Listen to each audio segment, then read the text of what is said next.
Olá, queridos, graça e paz, tudo bem?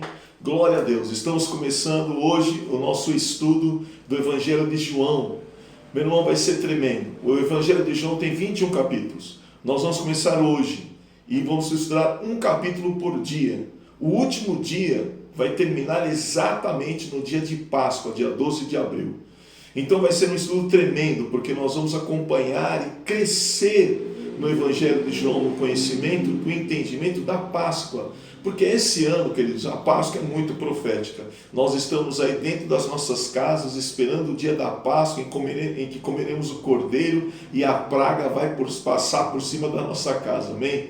Então, acompanha com a gente esse estudo, dia a dia, segunda, terça, quarta, quinta, sexta, sábado, domingo, um capítulo por dia, até chegarmos no dia da Páscoa. Vão ser um tempo tremendo. Você vai ver aí, vai ser um formato diferenciado, a gente vai ter um formato de estudo para você acompanhar junto com a gente, ler a Bíblia junto com a gente e acompanhar o estudo conosco, para que você também aprenda a ler a Bíblia e estudar a Bíblia. Você vai ver, você vai gostar.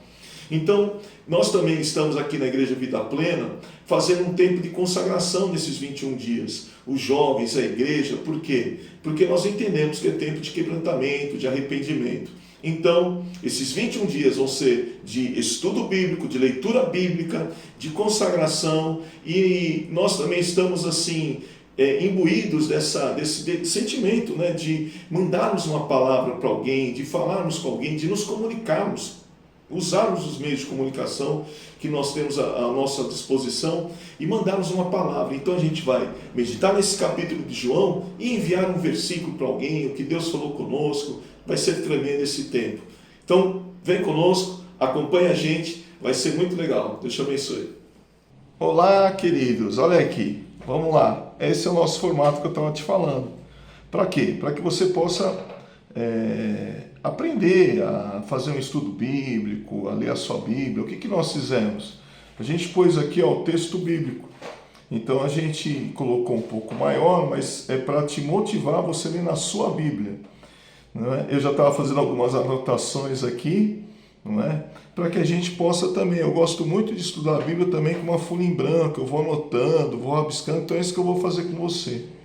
Então olha só, estamos aqui, então o livro de João, né? O Evangelho de João, capítulo 1, a partir do versículo 1, segundo, terceiro, quarto, quinto, sexto, e aí a gente vai estudando assim por diante, a gente vai trocando as folhas para estudar o João. Então vamos lá? Olha só. No princípio era aquele que é a palavra, e ele estava com Deus e era Deus. Ele estava com Deus no princípio. Este é a palavra, é o logos. A palavra aqui no grego é logos, não é? Logos. Então tem tradução que diz que era o verbo. No princípio era o verbo. É interessante, queridos, essa palavra verbo, logos, porque ela fala, né, de algo que é uma palavra filosófica, então fala que algo que era transcendental, que não era material, era a palavra, era o logos. Os filósofos já reconheciam que existia uma ordem no mundo, uma ordem, né, que guiava, que orientava todo o planeta Terra. Olha só que interessante, os filósofos filosofando reconheceram que existia um ser inteligente, né? Claro que era Deus, dando ordem ao mundo, guiando o mundo, orientando o mundo. Então eles diziam que a gente tinha que conhecer esse Logos.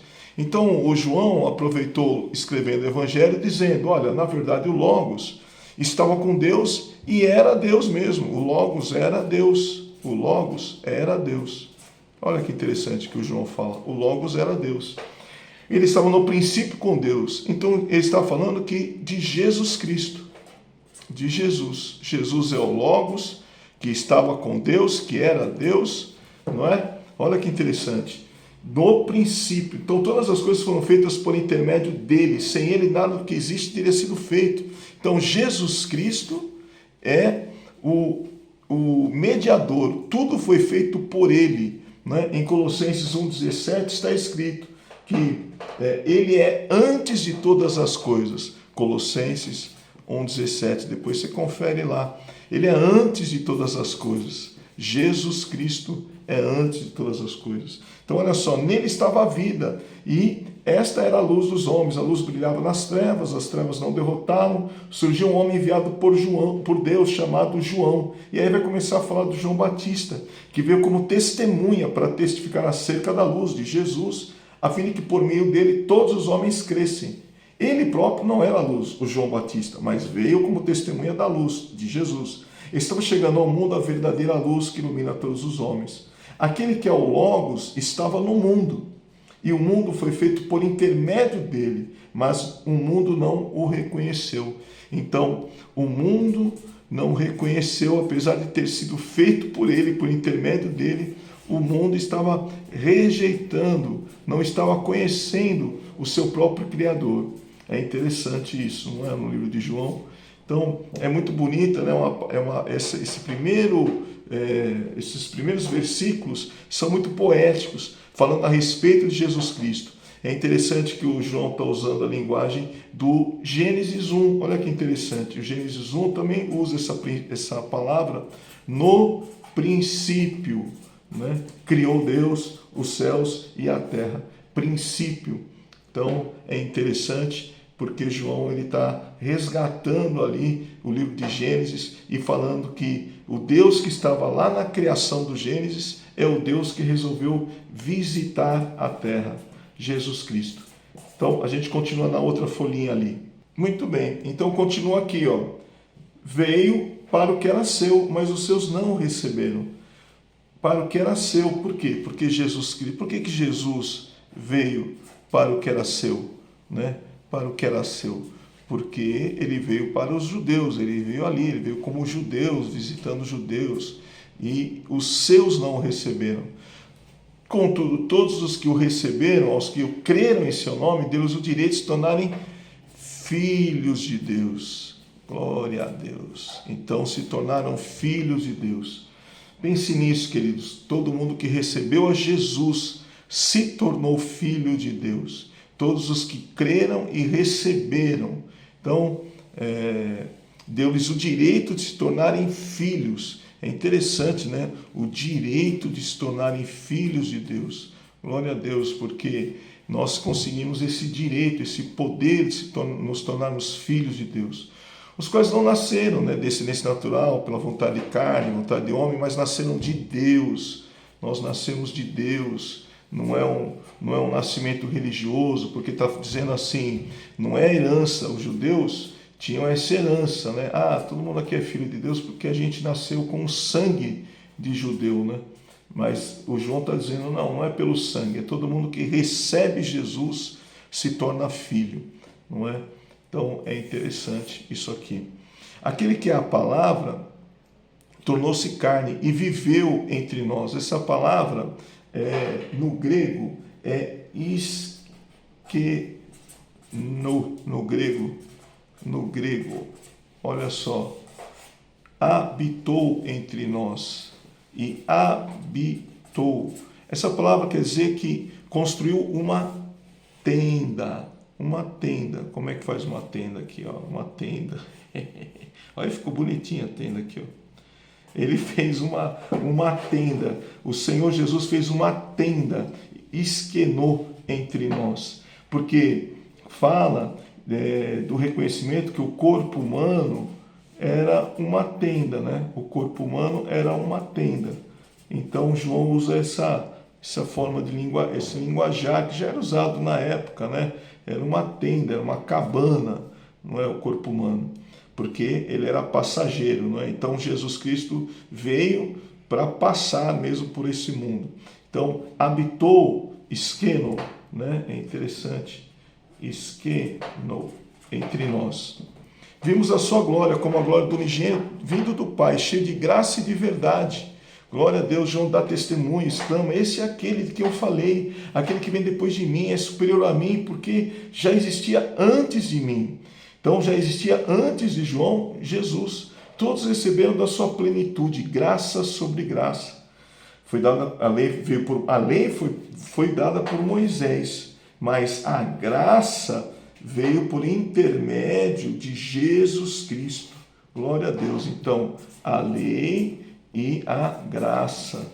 Glória a Deus. Essas duas grandes verdades, né? A palavra de Deus e a graça foram dados. Essa daqui veio por intermédio de Moisés e essa por intermédio de Jesus.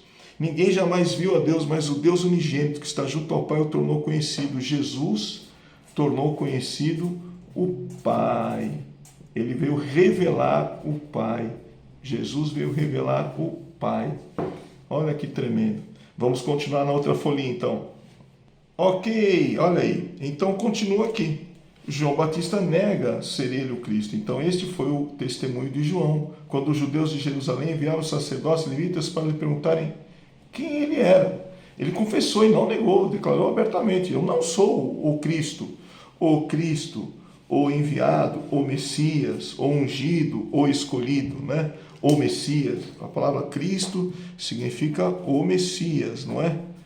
Ok, né? O Messias, o enviado, o escolhido, o ungido, não é? Ungido, né? Não sou aquele que estava... Os judeus estão esperando o Messias, não sou eu não. Perguntaram, então, quem é você? É Elias? Ele disse, não sou Elias. É um profeta? É o profeta? Não. Por que eles perguntaram se era Elias?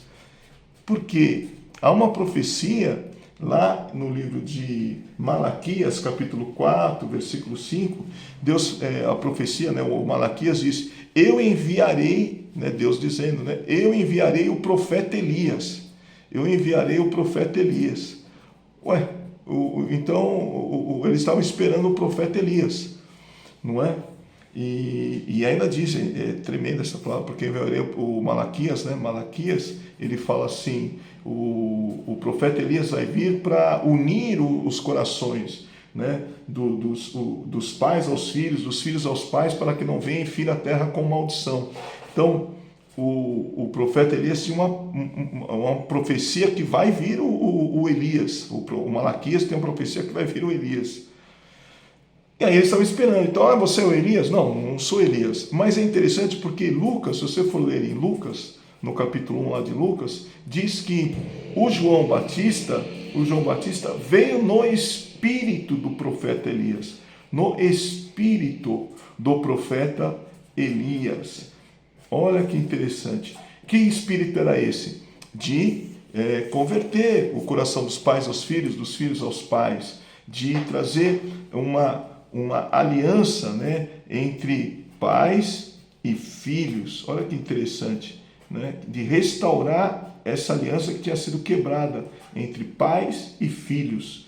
E o que é senão Jesus Cristo? Jesus Cristo veio nos levar ao Pai, não é? Os filhos se ligando, sendo restaurados com o Pai. Então, o profeta Elias, na verdade, que ia vir, era o próprio João Batista mesmo. E aí perguntam para ele, mas você é o Elias, né? Finalmente perguntaram. Então, aqui, né? É Elias? Você é o Elias? Não sou Elias, eu sou o João Batista. Mas ele veio na unção do profeta Elias. Finalmente perguntaram, então quem é você? Dá uma resposta para que ele vemos, né? Que você diz acerca de si próprio. João respondeu com as palavras do profeta Isaías, eu sou a voz que clama no deserto. Isaías 40. Isaías 40. Voz que clama no deserto, né? Glória a Deus. Que voz é essa que clama no deserto? Somos nós, muitas vezes, que estamos clamando num lugar deserto, né?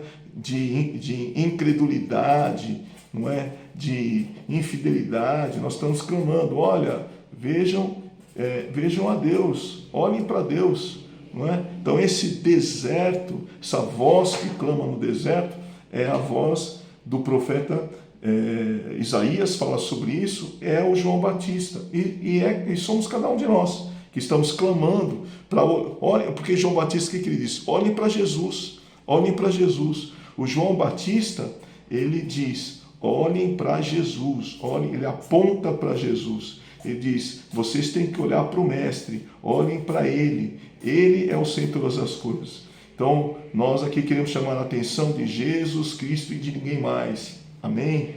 Glória a Deus. Vamos lá para a seguinte. Muito bem, estamos de volta aqui. Alguns fariseus que tinham sido enviados interrogaram-no. Então, por que você batiza se não é o Cristo, nem Elias, nem o profeta? Na verdade, o João Batista, ele estava batizando as pessoas, o que os judeus, na verdade, né, batizando os judeus.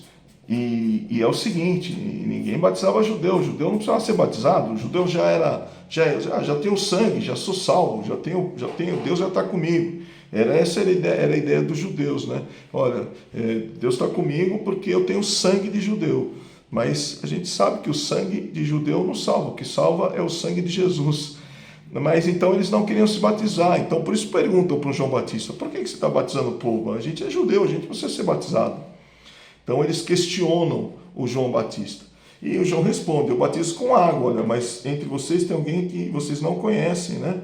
Ele é aquele que vem depois de mim, está falando de Jesus. Não sou digno de derramar as correias da sandália, né? Tudo isso aconteceu em Betânia, tal, do outro lado do Jordão. E aí continua dizendo: no dia seguinte, João viu Jesus se aproximando e disse: vejam, é o Cordeiro de Deus.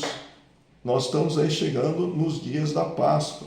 Então quando João Batista anuncia isso, é o Cordeiro de Deus, ele está dizendo, ele vai ser sacrificado para salvar a todos que nele crerem, né? O Cordeiro vai ser sacrificado. Então, quando ele diz aqui, ele já está profetizando.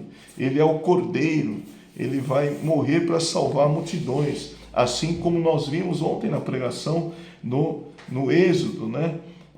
A Páscoa que está chegando aí já está anunciando Jesus Cristo, não é? O Cordeiro que vai ser sacrificado, seria sacrificado. Então, João Batista já está anunciando que tira o pecado do mundo. Glória a Deus, ele tira o pecado do mundo, tira o pecado do mundo. Este é aquele a quem eu me referi quando disse: olha, vem um homem superior a mim, porque já existia antes de mim, eu mesmo não conhecia. Então, vim batizando com água, né, para que ele viesse a ser revelado.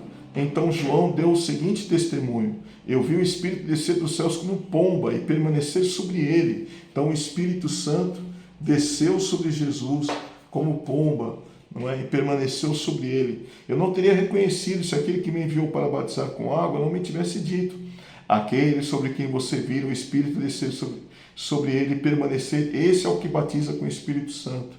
Então, eu vi e testifico que este é o Filho de Deus. Então, João Batista está testificando que Jesus Cristo é o Filho de Deus, porque o Espírito Santo desceu sobre ele como pomba. Vou desenhar uma pombinha aqui, tal, as asinhas. Olha que pombinha mais linda. Ficou bom ainda, ó. A cara de uma pomba, sobre Jesus Cristo, não é? Esse foi o sinal de que ele era o Messias, o enviado, né? O ungido, não é? Nessa hora os outros textos falam que vem a voz dos céus e diz: este é o meu filho amado, em quem minha alma se compraze. Então o João Batista batiza Jesus Cristo e testifica, ele vê o Espírito Santo descendo sobre Jesus. Glória a Deus, não é? Que tremendo. Vamos lá, continuamos. Muito bem, voltamos aqui. Os primeiros discípulos de Jesus. No dia seguinte, então o texto está continuando. João estava ali novamente com 2 dos discípulos, quando viu Jesus passando, disse: vejam, é o Cordeiro de Deus, não é? Como a gente já disse, né? Ouvindo dizer isso, os 2 discípulos seguiram Jesus. Voltando-se e vendo Jesus, os 2 o seguiram. Perguntou: o que vocês querem? Eles disseram: Rabi, mestre, né? Onde você está hospedado? E respondeu Jesus, né? Venham e verão. E esses foram, era 4 horas da tarde, viram onde estava hospedado. André, irmão de Simão Pedro. Era um dos 2 que tinham ouvido o que João dissera e que haviam seguido Jesus. Então, o André, né, o irmão do Pedro, seguiu Jesus. E mais um outro discípulo. O primeiro que ele encontrou foi Simão, seu irmão. Ele disse: achamos o Messias, isto é, o Cristo, e o levou a Jesus. Jesus olhou para você é Simão, filho de João, mas será chamado Cefas. Então, é interessante porque o André chama o seu irmão, o Simão. O Simão se encontra com Jesus. E Jesus muda o nome de Simão para Pedro. Eita, que tremendo, né? Que autoridade. Então ele está dizendo, olha, você não vai ser mais o Simão, mas você vai ser agora o Pedro, uma pedra, uma rocha, e ele muda o nome. O que é interessante é que Jesus Cristo, ele se faz como um pai, porque quem dá nome é o pai. E Jesus se faz como um pai na vida de Pedro, dando a ele um nome. Nome fala de identidade. Identidade. Então, quando Jesus te chama, querido, ele te dá um novo nome. Amém? Você já recebeu esse novo nome em Jesus Cristo. Você tem uma nova identidade em Cristo. É em Cristo que a sua identidade vai ser descoberta. Amém, amados? Então, que Ele te revele qual é o teu chamado nele. Que Ele te mostre qual é o seu nome nele. Não é? Qual é a sua identidade. Aqui Jesus chamou ele de Pedro. Agora você é Pedro. Glória a Deus. Vamos lá. Muito bem. E aqui o que eu queria comentar com você, no dia seguinte, Jesus decidiu partir para a Galileia, quando encontrou Filipe. Agora vem mais um discípulo. Já foram o Pedro, né? O André, e agora vem o Filipe, né? Siga-me. E Filipe, como André e Pedro, era da cidade de Betsaida. E Filipe encontrou Natanael. Aí vem mais um aí. E ele disse, agora é o Filipe chamou Natanael, lá o André chamou Pedro, agora o Filipe chamou Natanael. Achamos aquele sobre quem Moisés escreveu na lei, e tal, o filho, o enviado, o Messias. Olha o Natanael, cheio de preconceito. Nazaré, pode ver alguma coisa boa de lá? Então, havia um preconceito, né, contra a cidade, os nazarenos, não é? Nazarenos. Uma região pobre, simples, de povos misturados, né? Não eram puros. Então aí o Natanael, cheio de preconceito, falou, mas pode ver alguma coisa boa de lá? Vejam que o preconceito já existia nessa época. Então, disse Filipe, então vem veja, vem ver. O Natanael se aproximando, aí está, o verdadeiro israelita. Jesus disse, em quem não há falsidade. Parece que então Natanael é uma pessoa íntegra, né? Preconceituosa, mas íntegra. Perguntou Natanael, de onde me conheces? Olha, eu te vi debaixo da figueira. Essa palavra é interessante, debaixo da figueira, porque isso aqui tem um significado interessante, na verdade, é um simbolismo de que quem estava debaixo da figueira estava procurando revelações, era ali que eles oravam e buscavam revelações, entendimento sobre as coisas do céu, sobre a vinda do Messias. Então, eles buscavam revelação debaixo da figueira. Esse é um entendimento da cultura judaica, da cultura hebraica. E aí, então, eles estavam debaixo da figueira, o Natanael. Então, provavelmente, Natanael tinha sede de entender coisas da palavra. Então, nós estamos aqui hoje debaixo da figueira, estamos tentando entender coisas da palavra, estudando, e é maravilhoso porque as coisas vão saltando. Não precisa ser nada complicado, queridos. Um estudo simples da palavra, a palavra vai saltando ao nosso coração. E aí, Natanael diz, né, mestre, né, tu és o Filho de Deus, tu és o Rei de Israel. Aí, Jesus, você crê porque eu disse que te vi debaixo da figueira? Só por causa disso, né? Foi uma revelação ali. Você verá coisas maiores do que essas. E digo a vocês, então verão o céu aberto e os anjos de Deus subindo e descendo sobre o Filho do Homem. Então, vai ter muito mais do que você já viu. Muito mais. O Natanael creu em Jesus por uma revelação tão simples, né? Te vi debaixo da figueira. Muita gente tem tido experiências tão grandiosas com Deus, tão grandiosas, e não tem acreditado. Mas o Natanael acreditou com uma coisa tão simples. E Jesus dá uma palavra tão linda para ele. Você vai ver muito mais. muito mais. Você vai ver muito mais. Eu quero terminar esse estudo com essa palavra. Nós veremos muito mais, em nome de Jesus. Nós veremos milagres, veremos maravilhas, porque temos crido e acreditado em Deus. Amém? Faça a sua leitura, faça o seu estudo, não deixe de ler, leia, sente, leia, medite, ore, deixa Deus falar com você. Eu estou te ensinando a você sentar ali com a sua Bíblia na mão, com o papel na outra, põe um dicionário, a gente tem, depois eu vou mostrar para vocês o dicionário grego no celular. Queridos, é tempo de meditação na palavra de Deus. Amém? Deus te abençoe. Amanhã tem mais. Tchau, tchau.